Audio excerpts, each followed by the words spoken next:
வேலூர் மாவட்டம் காட்பாடியை அடுத்த வண்டரந்தாங்கல் கிராம காளியம்மன் திருவிழாவை ஒட்டி எருதுவிடும் விழா நடைபெற்றது. இதில் காளை முட்டியதில் 10க்கும் மேற்பட்ட இளைஞர்களுக்கு காயம் ஏற்பட்டது. நிர்வாக திறனற்ற ஸ்டாலின் ஆட்சியில் உரிய பாதுகாப்பு இல்லாமல் எருதுவிடும் நிகழ்ச்சி நடைபெற்ற சர்ச்சை ஒருபுறம் இருக்க, கொளுத்தும் வெயிலையும் பொருட்படுத்தாமல் பொதுமக்கள் ஏராளமானோர் எருதுவிடும் நிகழ்ச்சியை கண்டு ரசித்தனர்.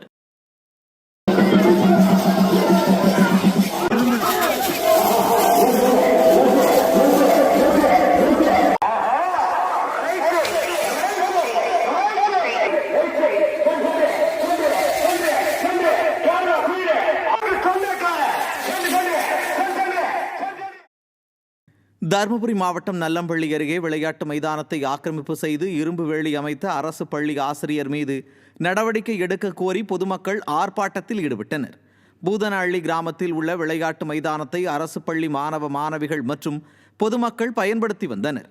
இந்நிலையில் அரசு பள்ளியில் பணியாற்றி வரும் ஆசிரியர் விளையாட்டு மைதானத்தில் உள்ள பாதுகாப்பு இரும்பு வேலைக்குள் மற்றொரு இரும்பு வேலை அமைத்து ஆக்கிரமிப்பு செய்துள்ளார். இதனால் விளையாட்டு மைதானத்தை பயன்படுத்த முடியாமல் தவித்து வரும் பொதுமக்கள் ஆர்ப்பாட்டத்தில் ஈடுபட்டனர்.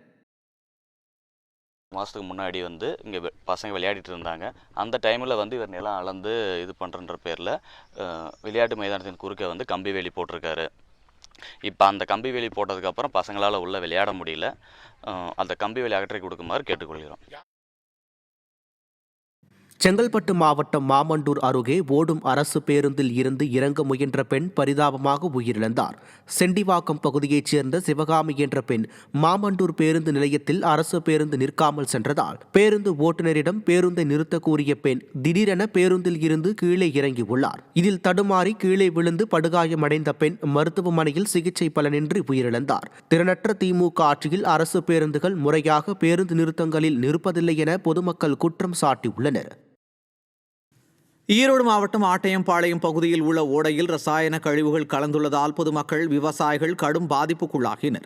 கோவை சேலம் நெடுஞ்சாலையில் உள்ள ஆட்டையம்பாளையம் ஓடையில் சிப்காட் தொழிற்சாலை ரசாயன கழிவு நீரை லாரியில் கொண்டு வந்து மர்ம நபர்கள் கொட்டிச் சென்றதாக அப்பகுதியினர் குற்றம் சாட்டுகின்றனர். இதனால் ஓடையை சுற்றியுள்ள 25க்கும் மேற்பட்ட கிணறுகளில் இருந்த நீர் மாசடைந்து மீன்கள் இறந்து துர்நாற்றம் வீசுவதால் குடிநீர் ஆதாரம் பாதிப்படைந்துள்ளது.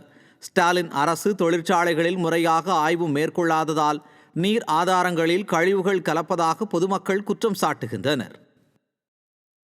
திண்டுக்கல் மாவட்டம் பழைய வத்தலகுண்டு அரசு தொடக்கப்பள்ளியில் மாணவர்களுக்கு உரிய பாதுகாப்பு இல்லாததால் பெற்றோர்கள் முற்றுகையிட்டனர். பழைய வத்தலகுண்டு அரசு தொடக்கப்பள்ளி மாணவர்களை மர்ம நபர்கள் கடத்த முயற்சி செய்ததால் பெற்றோர்கள் பள்ளியை முற்றுகையிட்டு போராட்டத்தில் ஈடுபட்டனர். ஸ்டாலின் ஆட்சியில் பிஞ்சு குழந்தைகள் பள்ளிக்கு கூட பாதுகாப்பாக சென்று வீடு திரும்ப முடியாத அளவுக்கு சட்டம் ஒழுங்கு சீர்கெட்டுள்ளதாக பொதுமக்கள் குற்றம் சாட்டுகின்றனர். பஞ்சாப் மாநிலத்தில் எஸ்கேஎம் விவசாய சங்க நிர்வாகிகள் கைது செய்யப்பட்டதற்கு கண்டனம் தெரிவித்து திருவாரூரில் தமிழக காவிரி விவசாயிகள் சங்கம் சார்பில் ஆர்ப்பாட்டம் நடைபெற்றது.